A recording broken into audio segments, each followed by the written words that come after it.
Chapter 8. Every commandment which I command you today you must be careful to observe, that you may live and multiply, and go in and possess the land of which the Lord swore to your fathers. And you shall remember that the Lord your God led you all the way these 40 years in the wilderness, to humble you and test you, to know what was in your heart, whether you would keep his commandments or not.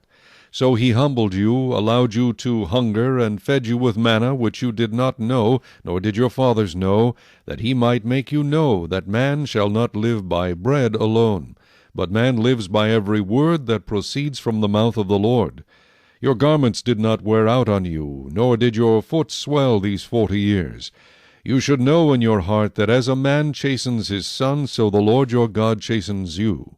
Therefore you shall keep the commandments of the Lord your God, to walk in his ways and to fear him. For the Lord your God is bringing you into a good land, a land of brooks of water, of fountains and springs that flow out of valleys and hills, a land of wheat and barley, of vines and fig trees and pomegranates, a land of olive oil and honey, a land in which you will eat bread without scarcity, in which you will lack nothing, a land whose stones are iron, and out of whose hills you can dig copper. When you have eaten and are full, then you shall bless the Lord your God for the good land which he has given you. Beware that you do not forget the Lord your God by not keeping his commandments, his judgments, and his statutes which I command you today, lest, when you have eaten and are full, and have built beautiful houses and dwell in them, and when your herds and your flocks multiply, and your silver and your gold are multiplied, and all that you have is multiplied, when your heart is lifted up, and you forget the Lord your God who brought you out of the land of Egypt from the house of bondage,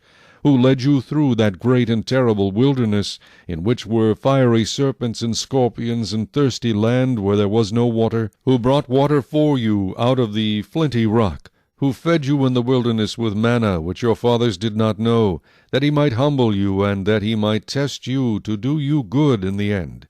Then you say in your heart, My power and the might of my hand have gained me this wealth. And you shall remember the Lord your God, for it is he who gives you power to get wealth, that he may establish his covenant which he swore to your fathers, as it is this day. Then it shall be, if you by any means forget the Lord your God, and follow other gods, and serve them and worship them, I testify against you this day that you shall surely perish. As the nations which the Lord destroys before you, so you shall perish, because you would not be obedient to the voice of the Lord your God.